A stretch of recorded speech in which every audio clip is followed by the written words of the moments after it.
one game away. Blow up. We're playing for something, man. We're playing for something. It's gotta mean something to you. It gotta mean something. Everything you got. Let's finish this. Do it, fellas. Let's go. Let's do it, fellas. Finish 2 3. 1 2 3. You ready to make history? Come on now. Yeah. You know there's these two words. And when I say them, people get goosebumps cause they know what happens next. So without further ado, Free smoke. look. Scared cause I'm drowning in silence with bad thoughts. These days I don't have nothing to say, man, the bag talks. I put in headphones on my driver. Pull up to the spot and give a good dick and Godiva. I can't lie, I'm uninspired. No more pillow talking about nonsense. I only stick around to put some band-aids on my conscience. I don't know why I feel so bad, nigga. That's what we do, no foundation. We don't build no more, we just screw. Half a bottle of Henny, girl, I'm going with the wind. The same niggas say they happy for me, ain't want me to win. So I'm done on my friends. Don't need help popping Coronas and reminiscing. I just call up Big Bro J and say it's time for venting. If I live forever, I hold this hate for some centuries. You don't know how much I have you doing what it meant to me, but motherfuck all that. I don't even offer up the time to make the call back. Stupid Lodo, if they don't get the picture now, man, I crop them out of the photo. I can't relate to my peers. Been doing this shit for years. I'm motivated by fears. I took the wheel and I steer. My sound not dictated by fuck boys in Atlanta. Stay gifted like this album was ghost written by Santa Bars forever, like they decided to throw me under Slammer. Every song's a hit like they picture me underhanders. I could drop 1,000,000 songs, but they never gon' understand us. Soapbox sermons for niggas never giving chances. Fight our whole lives to get these weak ass advances. Work twice as hard for the shit that they getting handed. And this ain't even nothing we chose, nigga, we branded. Still can't tell why all of these niggas mad at me. I'm trying to get 100 so I can put my team on salary. Give it all to the art, man, I turn my life to a gallery.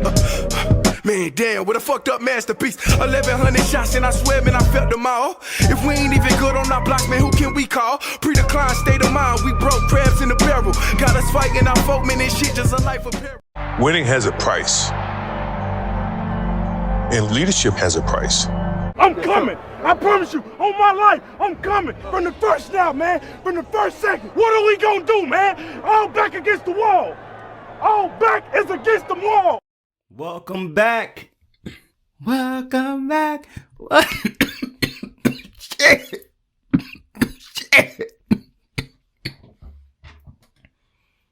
Bro, I couldn't tell you why I almost died right there.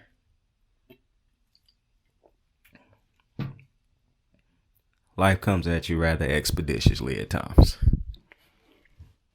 Anyways, welcome back to another episode of Kicking It with Saint. I am your host, Saint.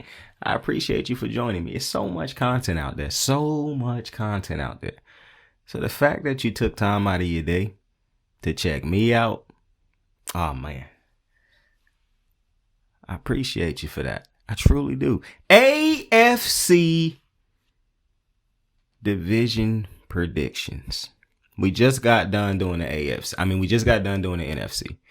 And that show went rather long. I'm not concerned about how long this show goes since we are only covering one conference. And that first one, I had the intentions of covering both conferences, but you lied to me.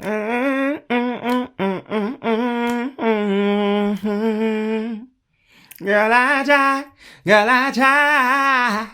Return of the Mac. Here we go. Return of the Mac. Oh my God. Return of the Mac. You know that I'll be back.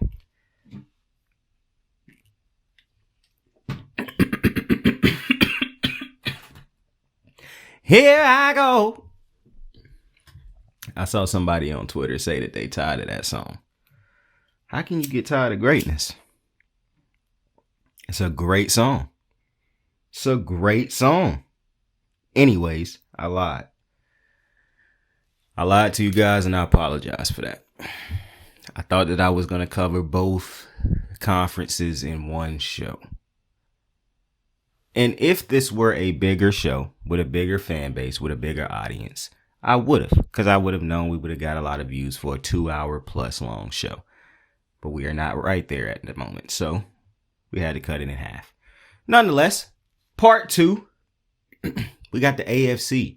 Now, in the previous show, I said that NFC North would be last. That's not the case in this show. I might jump around. I don't know who's going to be second, third, fourth, but I am going to start with the NFC North.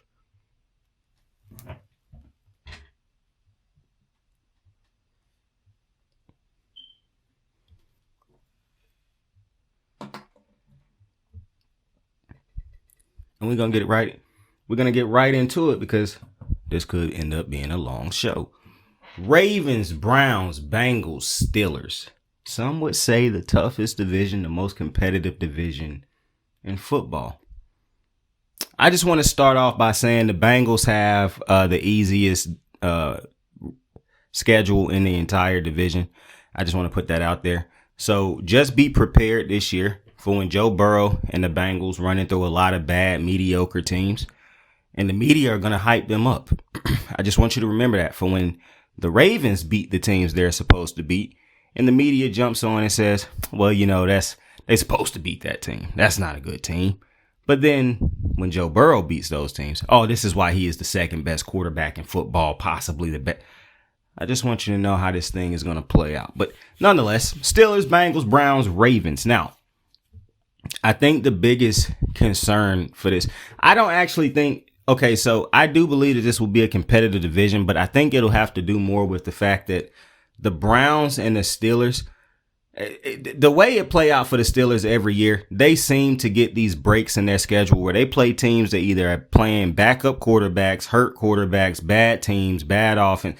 Like they never have to, I don't understand how the Steelers schedule play out the way it play out every year, but I imagine they'll finish 500. But I do believe the Steelers will be the worst team in the division this year. And this is why. I'm not down on okay, so actually, before I get into that, let me tell you why it was a tough decision putting the Steelers right here for the simple reason I love TJ Watt and everything he stands for. The problem for me is the Browns.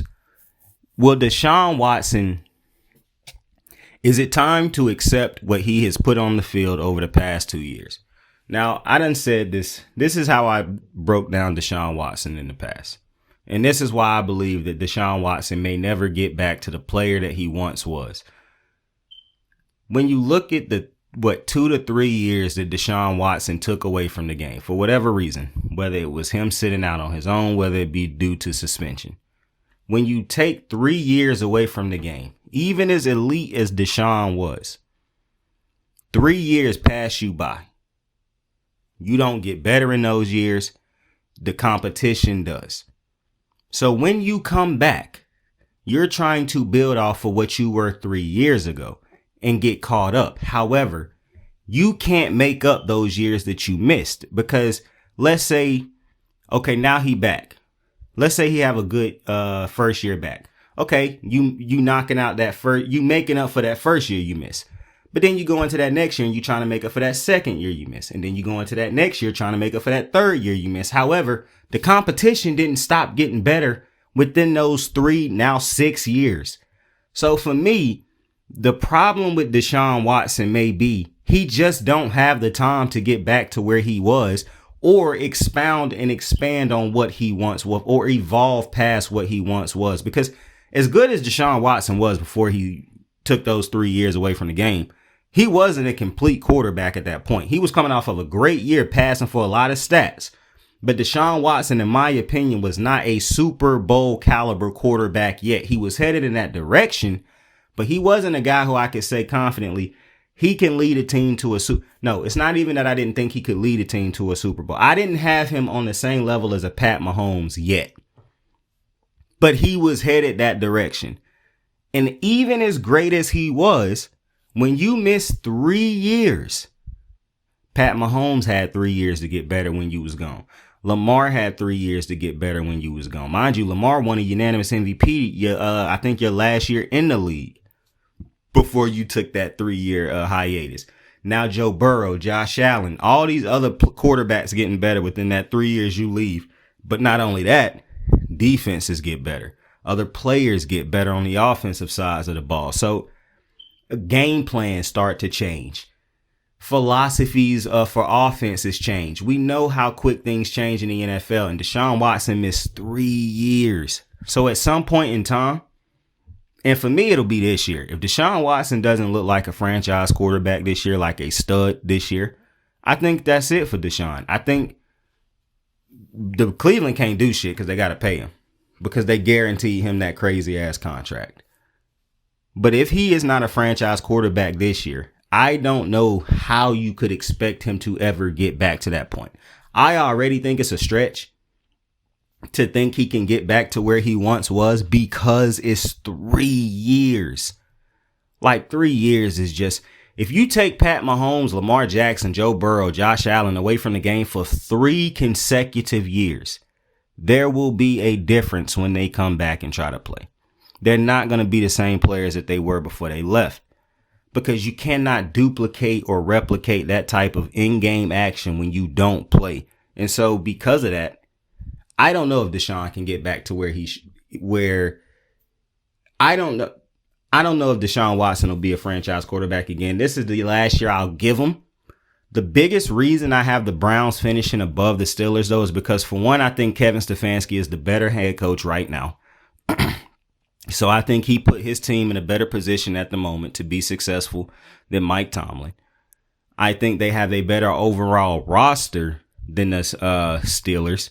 And not to mention, the backup quarterback, Jameis Winston, could end up being a blessing in disguise for Kevin Stefanski. So I actually think the Browns could actually be battling for a playoff spot this year. I'm not going to lie to you. When it comes to the Steelers, I don't think Russell Wilson or Justin Fields are game-changing enough anymore. And while I do believe that the Steelers have good enough weapons on that team, I done seen Russ and Fields with weapons in the past 2-3 years, and they haven't been game changers enough for it to be a difference. And in this division, you look at where Justin Fields just came from. Justin Fields was just in the NFC North. Russell Wilson just came from the AFC West. Neither of those two divisions are more competitive than the AFC North. However, the West does have the Chiefs, so I give you that. But the Chargers, Broncos, and Raiders have not been good teams over the past couple years. So compared to what the Ravens, the Browns, the Bengals, and the Steelers done been over the last, 3-4 years, nowhere near as competitive. So you look at how amplified the mistakes were for both of those quarterbacks when they played for two different teams in two far less competitive divisions. And now you put them in a division with the Bengals, the Browns, the Ravens. Lamar Jackson, Joe Burrow. Kevin Stefanski, a 2-time head coach of the year. They still got Myles Garrett over there. They still have a great secondary over there. They still have great offensive weapons. And I believe in Jameis Winston. I'm not going to lie to you. I'm not telling you that Jameis Winston is still a franchise quarterback or some world beater, but I trust what Jameis will give me with Kevin Stefanski more than I trust Russ and Justin Fields. And I have absolutely no faith in Justin Fields. So really, this is my faith in Russell Wilson conversation. Like I said, to me, Russell Wilson's best days is behind him. And it's not even because I don't think he is still a good player. I think it's because athleticism just eventually leaves you. And Russell Wilson played a game so different than how he used to play it. Not to mention, when you don't have a Marshawn Lynch behind you anymore, that type of protection with that type of defense, it amplifies what you do or what you don't do to help an offense at this point in time. And I think that's what you're seeing out of Russ. Not to mention, you don't have a DK Metcalf. You don't got a Tyler Lockett. You ain't got a Smith and Jigba Smith. You don't have those stud receivers on the outside anymore that can blanket a lot of your mistakes. I think Russell Wilson can still throw a beautiful deep ball. However, when it comes to operating out of a pro style offense, not even just a pro style offense, when it comes to operating in the pocket, Russell Wilson, in my opinion, Russ just doesn't do it good enough at this point to where I can put a team led by Russell Wilson. I do not believe will be better than these other three teams in the division, because Russell Wilson, to me, at this point in his career, he can't get away with playing backyard football anymore because his athleticism ain't at that point anymore. He's probably going to get sacked. His pocket presence and pocket awareness has never been elite. And now you really pay for it in the back end of your career when you no longer as athletic and you no longer got that type of talent around you that can bail you out. And on top of that, as good as the Steelers have great pieces. And I still think the defense is better than the offense. The offensive line is all right. The receivers, yeah, they have good receivers, but those good receivers haven't really been game changers for them in the last couple years. So for me, the Steelers, at the end of the day, I think they'll finish at 500 or a game or two over 500, but I don't think they'll be good enough to compete with the Bengals, the Browns, or the Ravens, or a lot of these other teams in the AFC. That's just my opinion. So I have the Steelers finishing last, the Browns finishing in third, and I got the Bengals finishing in second. One of the biggest reasons I had the Bengals finishing second, I think the Bengals are about to play with a lot of pressure this year for the simple reason Joe Burrow knows this is the last year he has T. Higgins and Jamar Chase. Jamar Chase is already missing training camp and whatnot because he won a new contract. So you're about to have two disgruntled receivers because T. Higgins is playing on a franchise tag. He wanted to leave and get a bigger contract or get a long-term extension done. Neither of the two happened. So you got two disgruntled receivers. You no longer have Joe Mixon, so you have an unknown at the running back position. Your offensive line is still just an average offensive line to below average offensive line. You still don't have an elite tight end because you had three great receivers, so you never felt the need a big time tight end. So you never went out and got a top tier tight end. This will be, and you still continue to lose pieces on the defensive side of the ball. But you still did bring back your two best pass rushers in Wilson and Hendrickson. I think the Bengals defense will take another step back this year. I don't think their defense will be like horrid or anything like that.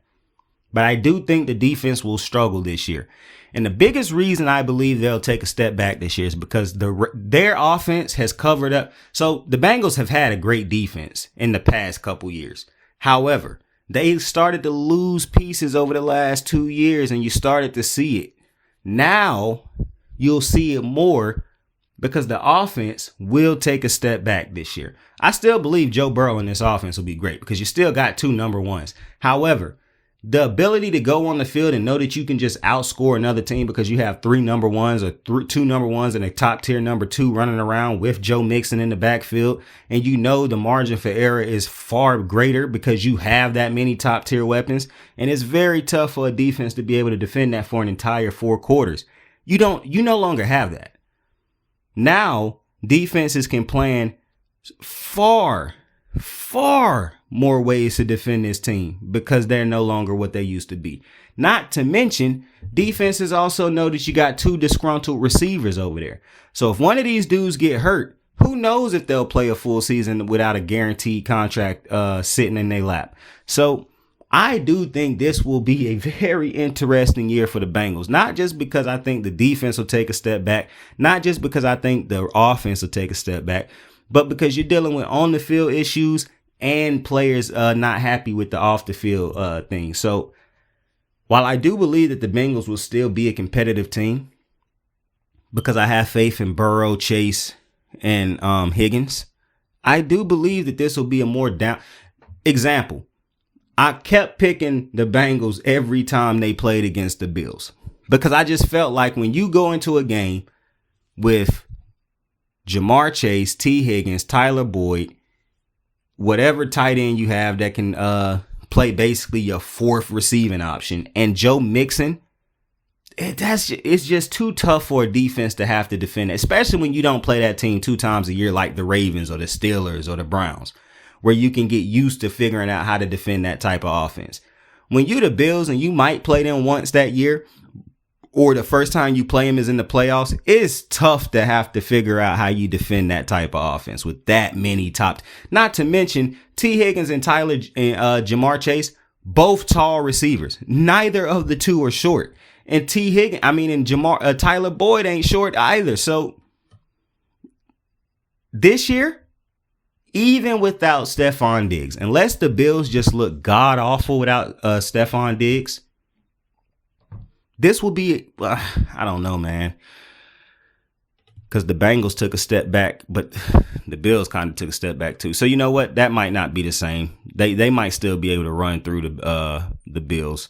It'll really depend on how great the weapons are around Josh Allen, because I don't like the receiving core for the Buffalo Bills. I didn't like them before, though. I said before that all they had was Stephon Diggs. And the fact that you didn't improve that receiving core beyond Stephon Diggs, that to me, that you just put way too much on the quarterback. That's all I'm saying. But I think the Browns will finish. I mean, I think the Bengals will finish second in the division because of that. But I do believe the Bengals will make the playoffs. Unless they just have something catastrophic happen to them where it's just drama after drama after drama all year. Somebody get hurt. The Bengals should still be fine. And then the Ravens, I feel like, will finish in first place this year. Oh, my God, Saint, you are so biased. You are a Ravens fan. Of course, you would say that the Ravens are going to finish in first place. You some bitch. Of course, you would say that. You're biased. You got no objectivity. Calm down. Calm down. The Ravens are going to finish in first in this division. The Ravens, for one, have the best defense in the division. Now, I think the Browns have a great defense also, but I do believe that the Ravens will end up having the best defense because I think they have the best secondary, the best linebacking core. And I believe they'll ultimately end up having a great defensive line because I like Meta BK. And I like the pieces that they have around them. I like bringing back Kyle Van Noy also. But I also like the secondary. But I also think Lamar Jackson is the best quarterback in this division. I think he is the second best quarterback in football. A second year for Zay Flowers. I think he'll be way better. Not to mention, he coming off of feeling like he cost the Ravens a chance at a Super Bowl because of how the mistakes he made in the AFC Championship game. So I'm expecting a lot from him this year. And then you add Derrick Henry. You know, it's two things that I done complained about the last couple years with the Ravens. I said they won't go get this man a game-changing receiver, but they also won't go get him an actual game-changing running back. Because I continue to say over the past couple years, the Ravens running game is Lamar Jackson and company. Because the running backs are not consistently good enough when he needs them to be good. The stats that you saw Gus Edwards put up touchdown-wise was because Lamar Jackson kept giving him the ball in the red zone. Lamar didn't care about padding his stats. He kept letting Edwards pad his stats. So when you watch the Ravens play, they got some decent production from the run game towards the end of the year last year. Keaton Mitchell was good. What's our other backup running back who gave us good? Nonetheless, they gave us some good moments, like they done given us good moments over the last couple years. However, our running backs consistently get hurt. They consistently don't show up in big games. And you can't, at the end of the day, I understand people complaining about the Ravens not running the ball enough in the AFC Championship game. But in the biggest moments, regardless of if Lamar liked it or not, you had to put the ball in his hand because you don't trust their backup or their running game. You don't trust the running backs that the Ravens have.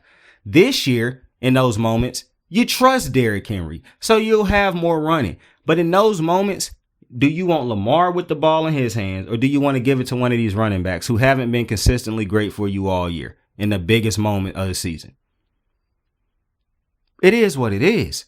Is it fair to consistently ask Lamar Jackson, Pat Mahomes, Joe Burrow, Josh Allen to always have to be the person to come through in the biggest moments? No, it is not. But that's just the way this thing have to be played at times. And at the end of the day, the best player on the Baltimore Ravens was Lamar Jackson. You don't have a good enough running game to fall back on. You don't have a Isaiah Pacheco. You didn't have a Derrick Henry. You had what you had, meaning it was between that or Lamar Jackson. And the choice was always going to be Lamar Jackson. Now you have Derrick Henry. That will be a significant upgrade for the Ravens. And I just think the Ravens are about to be a tank this year. I thought they was a tank last year. I think they really about to be a tank this year because now they motivated. They was right there. They was right there on the cusp of a Super Bowl. Right there. That's got to fuel them this year, just like it did the past Raven team that won in 2012 when they lost at in Gillette Stadium. I think that's what that type of loss against the Chiefs will do for the Ravens this year. And I think the Ravens will end up finishing first in the division in the AFC North.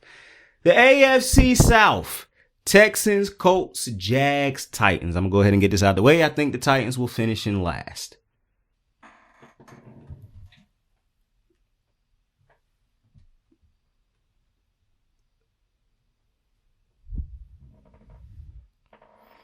It's not that I don't like the Titans receiving core. It's not that I don't like the pieces they have on defense. I'm not sold on the quarterback. I don't really think he is that great. What I saw from him last year didn't really impress me that much. So for me, I got to see him this year. The putting your mayo in your coffee is still fucking disgusting. But I got to see him. I got to see another year of him. So that's why the Titans are automatically in last place for me. The Colts, in my opinion, will probably finish in third. And the reason I have the Colts finishing in third is for the same reason almost as the Titans. Got to see the quarterback. Have to see what Richardson is going to be for this Colts team this year. Somebody pointed out something to me on Twitter the other day. And he said, Richardson, for all the hype, has actually never been a great quarterback at any level. And I looked it up. And I guess you could say he done been a physical specimen at every level. But if you judge it by winning, no, he has not been the greatest winner that we've seen at the quarterback position coming into the NFL, I guess you could say. And pointed out last year, he got injured a lot last year. And listen, I get all of that. I'm a little bit more optimistic on him, though, because I saw flashes of what could be a good quarterback. But yeah, the running all the time, taking the hits that he took is not sustainable. I think a little bit of that got to do with the media always talking about, oh, look how big he is and how aggressive he runs. And because as soon as he start getting hurt, all you're going to hear is, see, he shouldn't run this much. You can't survive like this. They're going to turn on you quick, big dog. So the Colts just got to figure out a way to keep him safe. But also, he didn't play enough last year for me to actually see how great he was in the passing game, or as far as how great he is at dropping back. What's his pocket presence like? What's his pocket awareness like? How does he operate in the pocket? All of those things combined. How does he see the field? Can he read defenses? How good does he read defenses? Like, he didn't play enough. And when he did play, I don't think they put him in positions enough to show how good of a quarterback he is as far as like going through his reads and all the things I just said. So that's why I got the Colts in third, because this quarterback shit matter, yo. The quarterback shit really matters. And this is another reason I get irritated when every time you see a black quarterback who can run, they're like, oh yeah, he reminds me of Lamar Jackson. Lamar Jackson is good at operating in the pocket. He has great pocket awareness, great pocket presence. He knows when to move around, he knows when to step up. He can operate from the pocket. He is good throwing from the pocket. I don't understand how guys like Justin Fields and Richardson and some other guys get compared to Lamar, because Lamar Jackson's ability to operate from the pocket is light years better than some of these dudes that they compare him to. But that's neither here nor there. Anyways, that's why I have the Colts finishing in third in the division. The Jags I have finishing in second. Now, this is the thing with the Jags. I said this last year. I'll say it again. This team is only going to go as far as Trevor Lawrence takes them. At the end of the day, the Jags have a good enough defense. They have good enough pieces on the defense. They have a good enough coach. I do think the pieces on the offense took a step back a little bit. However, you still have a decent offense. But the problem is the team is still only great when they can run the ball. And I know somebody going to be like, well, you need to be able to run the ball. I understand that. But if you cannot run your offense, let's say you come into a game and the team takes away the ability to run the ball or run the ball consistently, And you got to have at least 3 drives in this game where you operate from just strictly being able to pass the ball. The Jags can't do it. I know the Ravens can do it. I know the Bengals can do it. I know the Chiefs can do it. I know the Bills can do it. Hell, even I think Miami can do it at times. I know the Jets should be able to do it with Aaron Rodgers. I know the Texans can do it. The problem with Trevor Lawrence is right now, when you take Lamar Jackson, Pat Mahomes, Joe Burrow, when you take their running back away, can they still beat you with their arm and operating from the, I don't care how it look. Can they beat you when you take away the run game? They still can. I don't think Trevor Lawrence can. The Jags offense does not look good when they can't run the ball. I think the biggest reason they look like an average to below average offense last year is because Travis Etienne didn't have one of his good years. He had a bad year last year in comparison to the previous year he had just had. You look at how Lawrence played injured at the back end of last year and all the turnovers that he committed last year, which is a thing with him. This year, to me, because I'm starting to feel like Trevor Lawrence is just an average quarterback at this point, Trevor Lawrence has to be great. To me, he has to carry this Jags team because let's say the Titans and the Colts quarterbacks start to work out. Well, now you fall behind because the best quarterback in this division is CJ Stroud. And I don't think Trevor Lawrence is anywhere near as good as CJ Stroud is. And CJ Stroud was a fucking rookie last year. So, in my opinion, this got to be the year. This got to be the year. You got an offensive minded head coach. You had the pieces. Like Trevor Lawrence has to be great this year.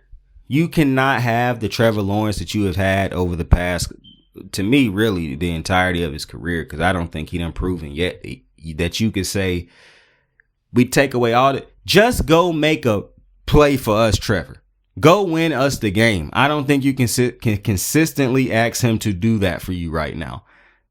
And because of that, I have them finishing in second. Now, I don't think 3 teams or 2 teams. I only think 1 team will make it to the playoffs in this division. And I think it'll be the Texans. I think the Texans will win this division and make the playoffs. I just think the Texans are by far the best team in this division. I like the defense. I like the coach. I like the quarterback. I like the weapons. I like the run game. I like the line.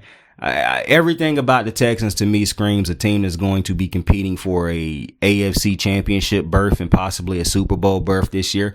You add Stephon Diggs to this receiving core. You get Nico Collins back. He is healthy now, or not Nico. It was the other dude who got hurt. I can't even remember his name at the moment. But nonetheless, you give CJ Stroud another weapon to work with. You give him a second year in this offense, his second year in the NFL. I think that the sky is the limit for this Texans team. I love what they have done on this Texans team, understanding that CJ Stroud is a rookie. I mean, that he is on a rookie contract. And if he is on a rookie contract, that means we need to go all out and put the pieces around him for him to be successful, unlike what the Ravens did with Lamar Jackson. So going out and adding Stephon Diggs, I don't care about all the noise that people is talking on the outside. I think the Texans are going to be a top tier team. I think the Texans are going to be competing for the first spot in the AFC this year. I think the Texans, the Ravens, the Chiefs will be the 3 teams competing for that number 1 spot in the AFC playoffs when it is all said and done. And possibly the Buffalo Bills, but I'll get to Buffalo when I get to Buffalo. Either way, the AFC South, I have Texans, Jags, Colts, Titans. AFC West, the reigning Super Bowl champions. The Kansas City Chiefs, you got the Chargers, the Broncos, and the Raiders.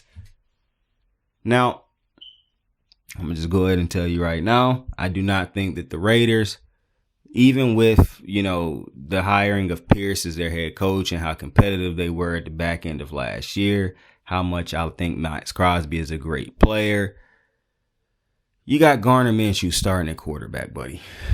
You have a ceiling. And at this point, you're asking me, do I trust Gardner Minshew or do I trust Bo Nix for the Broncos? And it's really just, in my opinion, a shot in the dark. I mean, who gives a fuck which one you hit, to be honest with you? So just to make things, to shake things up, I feel like the Broncos will finish in third and the Raiders will finish in last. Yeah, fuck it. Bo Nix, I feel like, will have a better season possibly than Gardner Minshew. I just feel like we know what Gardner Minshew is. Like, we know what he is.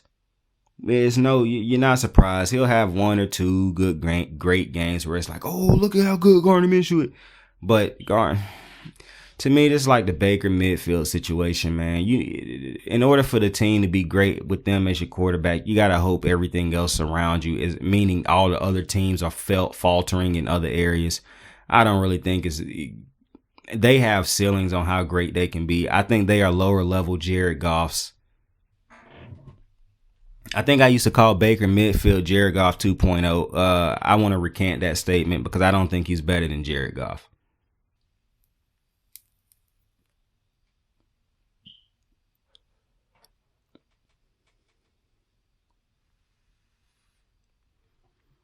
So, because of that, I think that the Broncos will finish in third. I like the pieces the Broncos have defensively. I like some of the pieces they have offensively. Same for the Raiders, but this really come down to which coach you trust, which quarterback you trust, because neither team, I think the Raiders have. I don't understand why the Raiders haven't traded Max Crosby. I'll continue to say that. They don't have enough talent on that team for them to be hoarding Max Crosby. But the Broncos, the scattered talent that they do have that seems to be leaving the building at a rapid pace at this point. You know what? Fuck it. I think the Raiders will finish in third and the Broncos will finish in last because I still don't trust Sean Payton. Sean Payton still run that archaic ass offense, this dink and dunk, safe throw type of offense. Throw it to the running backs, run the ball even when it's not working, throw short passes and eat up clock and work your way down the field systematically. Unless he evolve his offensive philosophies and the way he run an offense and call plays and whatnot, I still think this will be the same ass team that it's been the last couple of years when he been head coaches for any team he done been a head coach of. Bo Nix to me is not some spectacular talent from the plays that I saw in college and in the preseason for me to believe that he can overcome the pieces that the Broncos have. I don't think he'll be terrible this year. And for instance, I thought J.J. McCarthy, unless I'm forgetting a quarterback, out of all the quarterbacks that was drafted, I think the lowest hope, the quarterback that I was the least high on was probably McCarthy and Michael Penix. For Michael Penix, it's simply because he a lefty, and lefties have to be good for me to think that they good because I'm not a fan of left-handed quarterbacks. But for J.J. McCarthy, just watching him in college, Lord Jesus, I'm snitching on myself telling y'all that I actually watch college football at times when I tell y'all I don't. Listen, don't believe anything I said. Scratch all that. From what I was told about J.J. McCarthy, he just doesn't look that great from what the eyes of other people saw. And from the highlights that I saw, yeah, that's a better thing. That's the ceiling that I just don't think JJ McCarthy going to be that great. But Bo Nix wasn't too far away. So I'm very interested to see what Bo Nix do this year. I'm going to be honest. If he don't really throw for a lot of interceptions, that won't shock me because of how, I'm not judging Bo Nix on necessarily how many interceptions he doesn't throw, for the simple reason the way Sean Payton offenses are, he try to get it so that the quarterback doesn't take chances to throw interceptions. So unless they just having those games where they just dinking and dunking the whole time and the defense start to play up on them and start tipping off passes and picking it off, I don't expect that Bo Nix will probably throw more than probably 15 interceptions this season because I don't really know if he'll get the opportunities to throw more interceptions this season. That's the thing with me. If Sean Payton is going to evolve his offense, bro, he can't be scared for quarterbacks to throw interceptions. That shit happens. Lamar throws picks. Burrow throws picks. Mahomes throws picks. Allen throws picks. Shit, Allen a turnover machine at times. I just don't think that I don't think you do your quarterback any type of service by handicapping him basically and telling him play this way so you don't turn the ball over. and then blaming the quarterback when they can't make the big plays when big plays need to be made. I mean, you made them play like a bitch the entire game. Now you telling them to take the condom off and go crazy. I just think that's crazy. So, in my opinion, the Broncos will finish in third in the division. The Broncos will finish in last in the division because of that. And I got the Raiders finishing in second. Now, I think the Chiefs will still end up winning the division, but second, I think, will be the Chargers. Now, I think the Chargers will be a better team than some people actually think they're going to be, because I done seen a lot of people who down on the Chargers because of the receiving core. However, they will end up bringing in a good receiver, whether it be through the draft or through a trade. But Harbaugh really don't give a fuck about a top tier receiver. I mean, he had decent receivers when he was with the 49ers back in the day. I mean, Michael Crabtree was their best receiver, and nobody thought he was a great receiver before Jim Harbaugh got there. So I'm not going to lie to you. Jim Harbaugh, with what he did in San Fran, I trust his vision. He want to be a hard-nosed football team. He don't want Justin Fields having to go out there throw for 300, 400, 500. He don't care about that. He want to run the ball, dominate time of possession, have a great defense that can get the ball back or stop the scoring on the other end. And that's how he want to win football games. Jim Harbaugh might have took this job because Justin Herbert, but he didn't. He not going to keep this job, in my opinion, just because of Justin Herbert. His offensive philosophy and just the way he runs a team is what's going to make the Chargers a far more competitive team than they were in the last couple years. But I think this is where they start to get wins that matter, because as long as they can stay healthy at the running back position, because you just went out and got J.K. Dobbins and Gus Edwards, two dudes who stayed hurt with the Ravens. If you can stay healthy at the running back position, Jim Harbaugh has the world in his hands. Now, you got Bosa, you got Mac still on the defensive side of the ball. So if those two can stay healthy and have great seasons, and Mac had a great season last year, then you love that. Mac also took a pay cut to stay with this team. So you have pieces defensively. You still got Sante Samuel Jr. on the other side of the ball on the at the cornerback position. So you can still have pieces. I like some of the pieces they have on the defensive side of the ball for the Chargers. However, at the end of the day, they still need more pieces. I think that's offset by what Jim Harbaugh is going to be able to do. I got that much faith in Jim Harbaugh. I really do, because nobody thought that the 49ers would become what they became when Jim Harbaugh took over. Nobody thought the 49ers were what they were. And they had a lot of them pieces on the roster already, and they were not what they became under Jim Harbaugh. So I think that the Chargers, if they can run the ball, and this is what's crazy, Justin Herbert could make some of the throws that Colin Kaepernick couldn't make. So if Jim Harbaugh can turn the Chargers defense around and get them to where he wanted them to be, if he can get the run game to where he needed to be, the least of their problems will be a top tier receiver. Now, I do believe that a top tier receiver is needed in this conference, but I do believe he'll end up getting a receiver that's reliable enough. Like, he had Vernon Davis playing the tight end position. He had, he's going to make, I trust Jim Harbaugh. I think the Chargers are going to be competing for a wild card spot this year. And I think they'll be competing for first place in their division all year.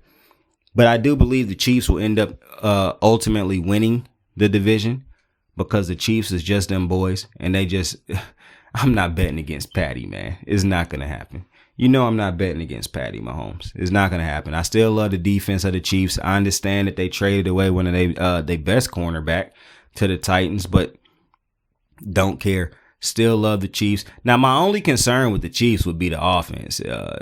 I know a lot of people love the skill group for the Chiefs, the young players, the rookie they brought in, second-year player. To me, it's still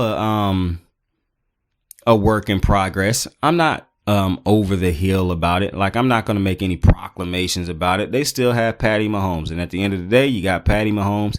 And because the Broncos and the Raiders are probably going to be a 4-0 sweep for the Chiefs. Yeah.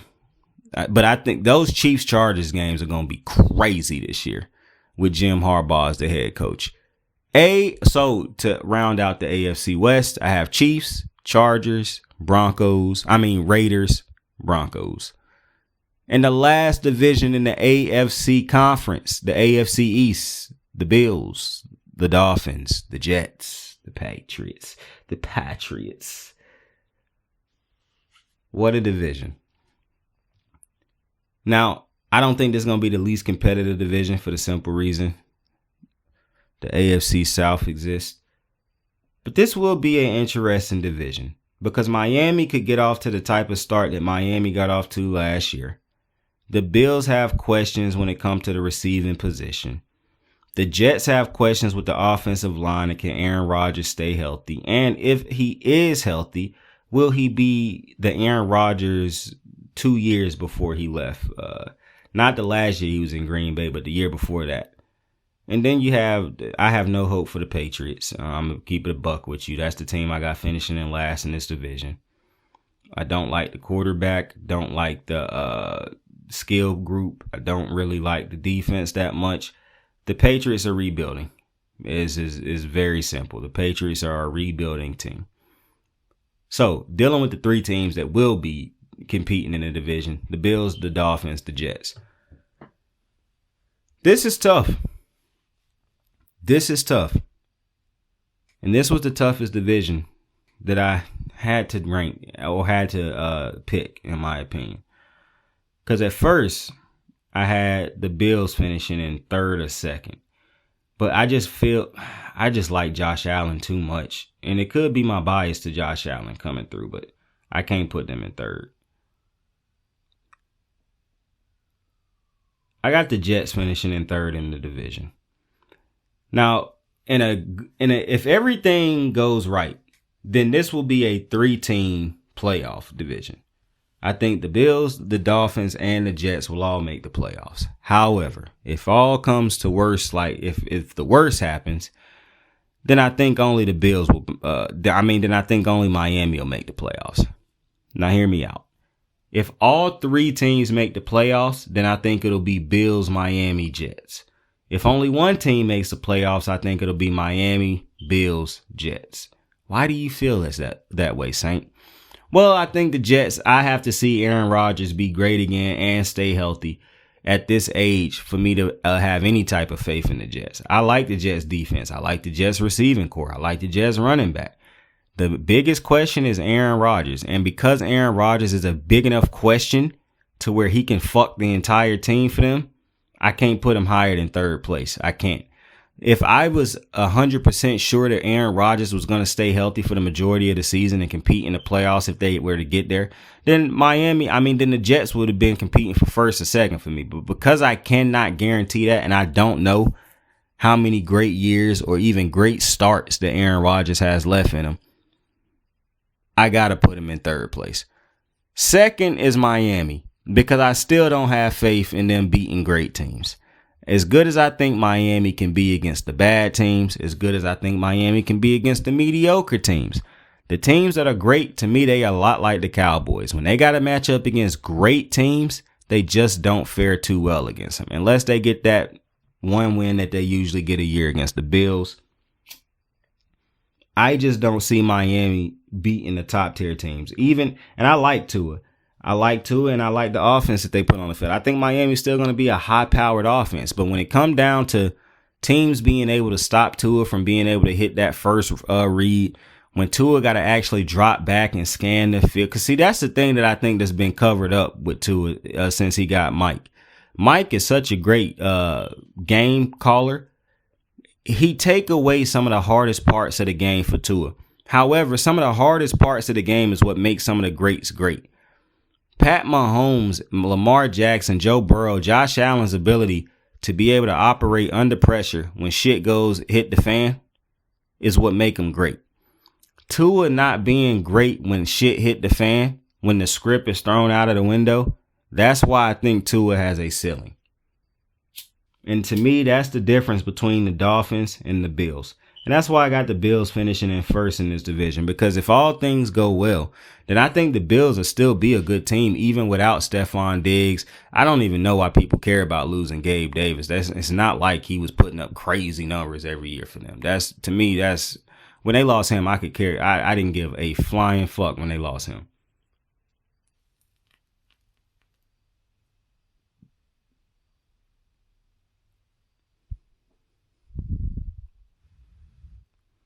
That was not a make or break type of signing for me. Like, oh shit, if they ain't got Gabe Davis.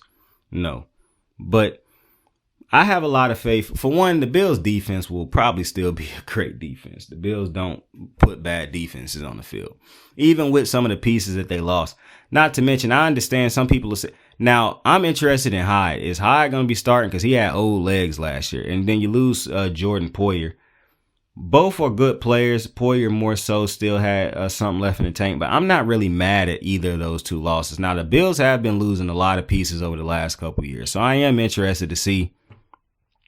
Like I said, if everything go right, then the defense will still be a good defense, and Josh Allen will evolve even more this year and show you that he no longer is a quarterback that needs Stephon Diggs, meaning he will have to be a Lamar Jackson, Pat Mahomes type of quarterback. Quarterbacks who have to be great without number ones, without certified, bona fide number ones running around. And I have faith that Josh Allen can be that. So that's why I had a Bill still finishing in first and winning this division. Now, some people can say, Saint, you're biased. You like Josh Allen. And to that, I would say you could be right. I won't deny it.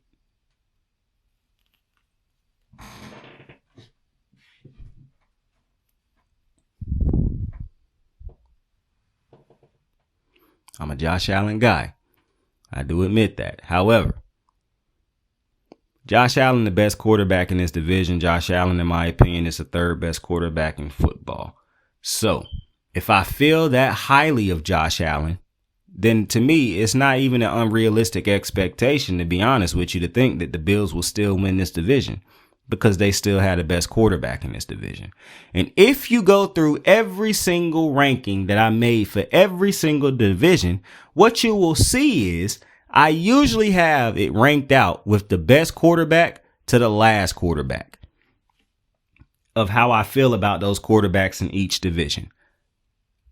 If you go over the rankings, to top it all off, pause. The AFC East, I have Bills, Miami. I don't know why I said Bills and then Miami. I got Bills, Dolphins, Jets, Pats. And to go back over the entire AFC and NFC. In the AFC North, I have the Ravens finishing in first in the division. The Bengals I don't know why I'm stumbling over my words. The Bengals finishing second in the division. The Browns finishing third, and the Steelers finishing in last. In the AFC East, once again, I have Bills, Dolphins, Jets, Pats, in that order. In the South, I have the Texans, the Jags, the Colts, and the Titans, in that order. In the West, I have Chiefs, Chargers, go Chargers, Broncos, not Broncos. I have the Chiefs, the Chargers, the Raiders, then the Broncos, in that order. And to top it all off with the NFC, in the North, I have Packers, Lions, Bears, Vikes, in that order. In the East, I have Eagles, Cowboys, them boys, Commanders, Giants, in that order. The second year in a row, and I had the Giants finishing last in the division. The South, I got the Falcons finishing in first, the Bucks finishing in second, the Saints finishing in third, and the Panthers finishing. No. I got the Falcons. No, I did have the Panthers finishing in last because I don't like that. The roster to me is not good enough. So yeah, Falcons, Bucks, Saints, Panthers, in that order for the South. And for the NFC West, Niners, Rams, Seahawks, Cardinals, in that order. With that, I appreciate y'all for joining me on another episode of Kicking It with Saint, predicting every single division winner and every single division order. I appreciate you for joining me. Tell somebody you fuck with them. Tell somebody you love them. You could be anything in this world, so choose to be kind to somebody today. Like, subscribe, share. I fuck with you. I love you. Saint out. I have fought the good fight, and I have finished the race. I have kept the faith. Well, I fought a good fight. I finished my football race, And after 18 years, it's time. God bless all of you, and God bless football. I got the moves like hot sauce. Lil' mama taking the top off. I'm laying down getting topped off. After this, she know she getting knocked off. I know she loving the money, so I keep on thumbing and thumbing. She say she horny when she taking shots, so I keep them coming and coming. Now I'm putting dick in her tummy, scoop her up like I'm raking her something. You would think shawty red track, the way that she running and running. You getting dumber and dumber, you out here chasing the bone. After she finished from giving me dome, the Uber is taking her home. Tight.